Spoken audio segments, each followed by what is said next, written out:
And welcome back to the Constitutionals Podcast. I'm your host, Chad White. If you didn't know, this is the premier podcast for the website cpluscomedy.com. Like I just said, it is a website. Go there! We're back with another interview episode of the show. This time I'm talking to the one, the only Gianmarco Soresi. Now, I know that sounds like an Italian name, and I did not ask him if he was Italian.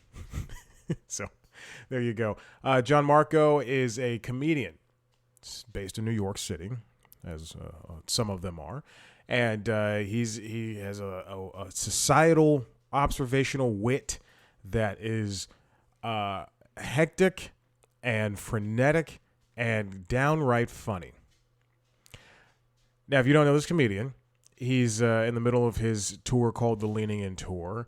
And he's got 75 shows, 24 cities. And you know what? I would go see him. How often do I say that? I think somebody's funny when I actually give them a compliment. Go back to the other interviews. See if I say someone's funny or not. Anyway, he's been selling out the tour. He's a very funny guy, and actually, you can see him in particular right now, straight up on Netflix, under a show called Verified Stand-Up that premiered in late November. I got an early access view of it, no big deal. And I was going to make a joke. Maybe I should keep my relationship with Netflix as clean and above line as possible. Verified Stand-Up is a lot like and I mentioned this during the interview, a lot like their other shows, the Stand-Ups, and I believe there's one other show that they did, wherein they got these. Now I'm not gonna be able to pay attention if I don't name the other show. It's somewhere here in. Did I write down notes for this interview? I don't know if I did. Usually I do, but the past 5 years I have not. Anyway, A, B, C, D, F, G. But they have these things. Netflix has become this new haven for comedians, for better or for worse. For better because we're getting these comics who probably would never have been on TV in the first place because it is such a gate-kept device. And then for worse is, maybe they might be flooding the marketplace. Too much gold and all that. I don't know if that's a real thing. Anyway, Gianmarco, he's in Verified Stand-Up, and the crux of it is they just sit people down for 1 or 2 nights, and they do stand-up, and they do like a 7-minute set. 7, 10, 15, whatever, however many set. He actually had to cut some things, what you'll learn in the middle of the interview. Listen, this guy is fantastic. And I mentioned this in the interview. I'm just mentioning everything I mentioned in the interview. He will, I'm sorry if you heard that. That was the iPad. He has the audience in his hands, and then he'll lose them as the jokes go deeper and harder. He comes out like punching quickly, float like a butterfly, sting like a bee, and then he starts punching with a hammer, and it is so funny. He's a very funny person. Like, my gosh, this guy makes it seem like comedy is just something you're born with. And it might be. That's why I'm so funny and handsome and charming. Back to Gianmarco. If you want to, he also has a podcast called The Downside that is up on his YouTube page. And he has a very active YouTube page. You should definitely check it out. This is something that I do not see often with comedic people.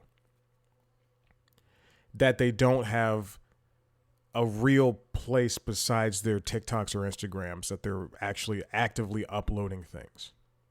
And again, if you're not on TV all the time, this is a great way to get something out there. So you can check him out on Verified Stand-Up. that what it's called? Yeah, Verified Stand Up on Netflix right now. I believe he's on episode 1. Just watch the whole thing. There's very funny people on there. And then you can follow him on Instagram, Gianmarco Soresi. I almost said Scorsese, obviously. You can follow him on YouTube with that same handle, where he's got a very sizable standing following. What the hell am I doing? The same handle on Twitter, if that's your thing, X. And then same handle on TikTok. You know, every time I load up TikTok on Chrome, it always asks me to refresh the page because something went wrong. Refresh the page. Anyway, that's neither here nor there. I just wanted to mention it. All right. Thank you for listening. And if you like what you heard here, if you want to see a video version of this interview, go to youtube.com/C+comedy, where we've got other podcasts. You can also subscribe to other podcasts, and you can watch the video version of those on youtube.com/C+comedy. The LinkedIn Logs, which is my job podcast, and Late Night Lately, the Late Night Show, which is a late night show podcast. Not a recap. Try to find different things to talk about all the time. I got the video versions: TikTok, Twitter, Instagram, Facebook, at C Plus Comedy, me at Chad Black White. Thank you for listening and enjoy Gianmarco. I'm going to press the wrong button. Here we go.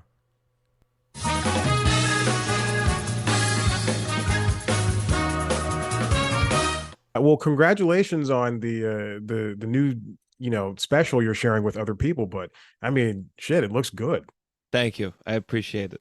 How was it doing that? Was it did it feel like it was, you're kind of rushed into a thing, like because it felt like you guys were only doing what 7 to 10 minute sets. 7-10 minutes. Yeah. I mean, I worked on that set. There's a big chunk of that set that I tried doing for Don't Tell Comedy. Don't Tell. Yes. And I opened the set with this really harsh gun joke, really harsh, that was working at my headlining shows, which is always a good lesson. That's not necessarily a good indicator. And especially in LA, where I feel like dark humor can have a bit more of a hill to climb, it just was not received well. And we ended up cutting this whole chunk from my Don't Tell set. And so I used a big chunk of that for this, and then I kind of expanded around it, which really helped. I've never worked on a set as much as I did this particular one for many months. Yeah. That's so good to hear. I mean, it was very funny. You came out swinging. I have not seen a start to, and I know it was very condensed, but I've not seen a start to a set go so well and so long. And it was very funny. And then like halfway through, when you're telling these very dark jokes, I thought it was very funny all the way through. And I'm like laughing so loud, but the audience kind of it was like section by section, they all kind of stepped away like, this guy's going really dark. And I loved it. Yeah. I thought it was fantastic. I just think that's the most fun. I don't know. I think the trouble is when you do so much comedy, the things that really stimulate you, they have to be pretty fucked up. Yeah. And I just want to try to be the kind of comedian that I would enjoy. Mm-hmm. Mm-hmm. That's very important. And you have a different voice than compared to some of the other people I've seen on there. That's not to say that they don't have voices, but it's so distinct and it makes sense. And it feels like you really honed your craft instead of trying to diversify it so much early on. Yeah.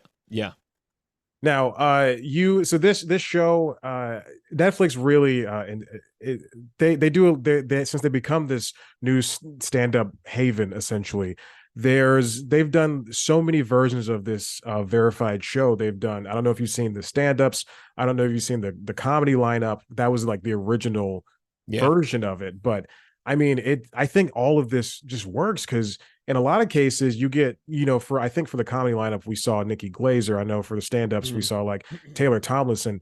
We get people who are established and have been doing this for a long time, but we also get newer people. And what's it like being mixed in with these now three kind of iconic stand-up shows and getting your voice out there to a wider audience?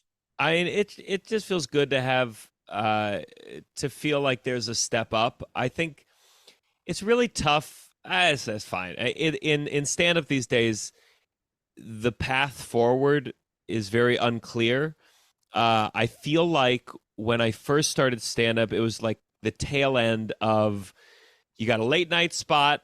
Late night spot could lead to like a Comedy Central half hour. That was very much like the next rung was the Comedy Central half hour, and then from there you did a special somewhere. Yeah. Because these days it's like I did a late night. It didn't do fucking anything. It felt negligible, Hmm. and I did a Comedy Central, and honestly, the Don't Tell suddenly felt like it was the most important thing. But Netflix still has a gravitas to it, a level of moving up, and so it felt cool that when they did those 15 minutes and those 30 minutes, that was really exciting, and then they went away for a long time. Yeah. So to feel like I am in the first wave of them returning to that short form thing, I just feel fortunate. Hmm. I did because I remember after JFL, I did New Faces, which again talk about like a step that used to mean a lot, Yeah. and now Yeah. is still cool, but it's not. People used to walk away with they'd say 6-figure holding deals from network TV. Yeah. I did not. I think I got a $500 college gig, and I remember from that Netflix did this thing for like Sirius XM Hmm. where I flew myself out to LA. I think it paid $100 and I did a set for Netflix radio. And it was like at the time it was like there was that and you could do Yeah. that and that was cool. And then an hour special on Netflix, which felt fucking, way out there. And it's just nice to feel like, oh, I can work with Netflix and do this thing, which feels in my realm. Hmm. And then hopefully maybe I'm a little closer to Yeah. that next big thing. Yeah. And like, I mean, as you said, you're kind of in this, or actually we comedies in this middle ground right now where, we could have done big things 10 years ago, or, and that whereas now that is kind of a smaller thing. What was, the Just for Laughs and the what was that like? Because that still rings true as a big thing for me, because that's what I grew up with when I knew somebody was gonna make it big. It was Just for Laughs, and it was doing network stuff. Like when you weren't Corden, right? Like, I mean, Yeah, that's yeah, still yeah. that's still kind of a huge thing. So how was that? Yeah. I mean, Corda was for me, Corden just felt like, oh, it's a nice thing on the side. Just for Laughs, for me, Mhm. felt really pivotal in kind of making me feel like I start to know people within the industry side of things. Okay. Um, of all the important sets I've ever had thus far, Just for Laughs was the one where I said, "Oh, I don't think that could have gone any better." Almost everything else, I would say that could have gone way better. What the fuck happened there? But like Just for Laughs was like a crazy, lucky, fortunate. I was closing out the second show. The audience was like tired, and I just had this opening joke that really really fucking worked and woke them up, and um that festival's incredible. I've never been with that many comedians all at once, all different levels, all mingling, and it really felt for me. I was an actor first, and I felt like I really stalled in that career, and I tried as hard as I could, Yeah. but just could not break through to the next level of it at all. And when I was in Montreal, there's a feeling of like, okay, I am with all the working professionals, and I can see that there's hope to make a living here and a real life. Yeah. What you're on a tour right now, the Leaning In tour, right? Yeah, so we're calling it the Leaning In tour, Okay. but it's a degree of like I'm just on the road Yeah. almost every weekend, and you got to give a name so you can sell a piece of merch with that name on it. What Uh, what makes me think of, you're talking about the Just for Laughs, and then and then Corden, and then this verified thing. These people, no offense, aren't here to see you. They're just here to see comedy, you know. yeah, And then in some cases, some people, they see like a comedian's name on their marquee at I'm here in Atlanta, so they'll see somebody going to the Vortex, comedy club, Laughing Skull Lounge. yeah. They'll see like, oh, there's a comedian there on Friday night. I'll just go see some comedy. What is it like performing for people who aren't there, because they're like, we just want to see comedy, and then you're able to turn them to your side, like you're good enough to bring people in. Yeah, I mean, it's like I think what happens when you start going on the road, you have fans and you start thinking you're a better comedian than you are, or that material that's decent is like amazing. Yeah. And it's hard and it's important to balance that with those spaces where people don't know who you are, Mhm. um, and you have to tighten the joke so you don't have as much leeway to get to the punchline. And it's I say it all the time. It's very jarring where I'll be on the road. I'm working on some new stuff, and I'm like, damn, that new stuff is fully cooked and ready to go. And then I go to the cellar and I follow a fantastic comedian and I do okay. And I'm like, fuck, man, god damn it. And I think that's why most comedians get worse past once they hit a certain level of fame. They either don't visit those spaces anymore, or you get so famous that you can't go anywhere where people aren't like, whoa, my god, that's so and so. Yeah. And it really is. It, it, stand-up comedy is an art form that heavily relies on feedback. I think of audience feedback as like my ruler as I try to construct, a joke. Mhm.